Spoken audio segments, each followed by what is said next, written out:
Mary, right? Yes. Oh, I'm so sorry. Look, I can see you're on your way to the market, but I'm so glad I ran into you. I was just thinking about you the other day. You're Jesus's mom, right? Yes. Oh, I'm so glad I ran into you.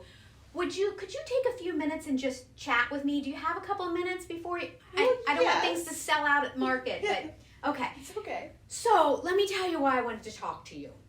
So I was talking to some kids about Jesus, and I was talking to one of my little friends, and her name is Abby. Oh. And Abby is in the 5th grade. We have grades, and she's in 5th grade, and she just got a pair of glasses to help her see. And she got these glasses, and the other children are picking on her.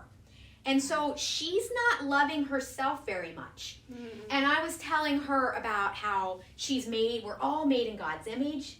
And God loves us so much that he wants us to love ourselves. But then I was thinking about you, and I was thinking about how you can't really love yourself if you don't love God. And your story, could you tell me a little bit more? I was thinking about your story of before you even had Jesus, how it must have felt and how different you must have felt. I can only imagine. So could you just share for a few minutes? I did feel very different when I was pregnant with baby Jesus. People even made fun of me. They didn't believe that I was pregnant with God's son. And as some of you may know, I wasn't married to Joseph at that point, and you were engaged, right? We were engaged, which is kind of like marriage, but I wasn't supposed to be pregnant yet. So, yeah, I was very much made fun of it. But if I hadn't have had so much love for God and knew that he loved me, I wouldn't have been able to make it through those difficult times.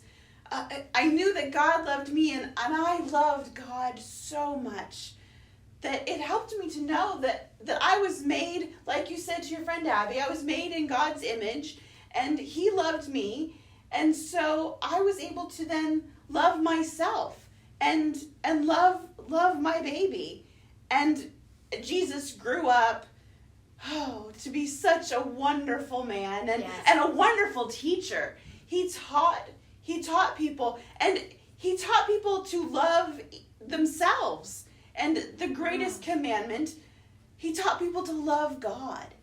That was what his mission was, for people to love God. He said, if you do nothing else, love the Lord your God. And so in order to love God, you first love yourself.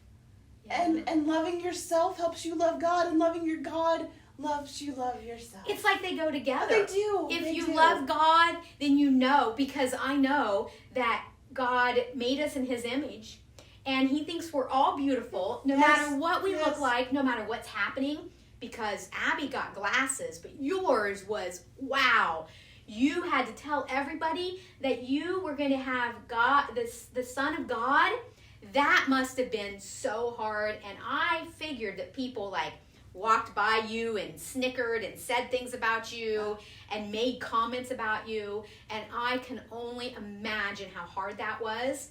And so I often think of you when I'm having a hard time loving myself, and I remember you, and that you love God so much that you trusted God when that angel came to you and told you were going to have God's son. And that was kind of amazing. Wow. But I loved God, and God loved me. And so when the angel said, you're going to have God's son, I mean, it was a little hard to believe. And I ran to my cousin Elizabeth, and Elizabeth then verified that she too was having a baby. And, my love for God helped me trust the story, and helped me trust God even more to say, yes, Lord, I will do as you say, and I will love you even more. And I will love your son in human flesh. See, I love that story. We were using the word love a lot. But Abby has to say, God, I love you so much that I can get through this, and I can put my glasses on and be happy that I can see, because you created people who could make me glasses, and I'm going to love myself, because if you can love yourself and love God through that, because that had to have been really hard, getting glasses or something happening to us, we can get through it because God loves us and wants us to love ourselves. Yes. Thank you. I know I've held you up for a long time, but before you go, on your way home tonight, I have one more question for you. Would you have time for me later? Of course. Maybe can I just wait here for you?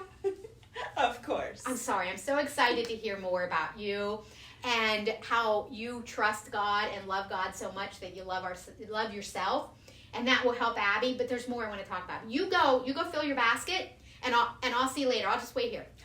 Okay. Shalom. Okay.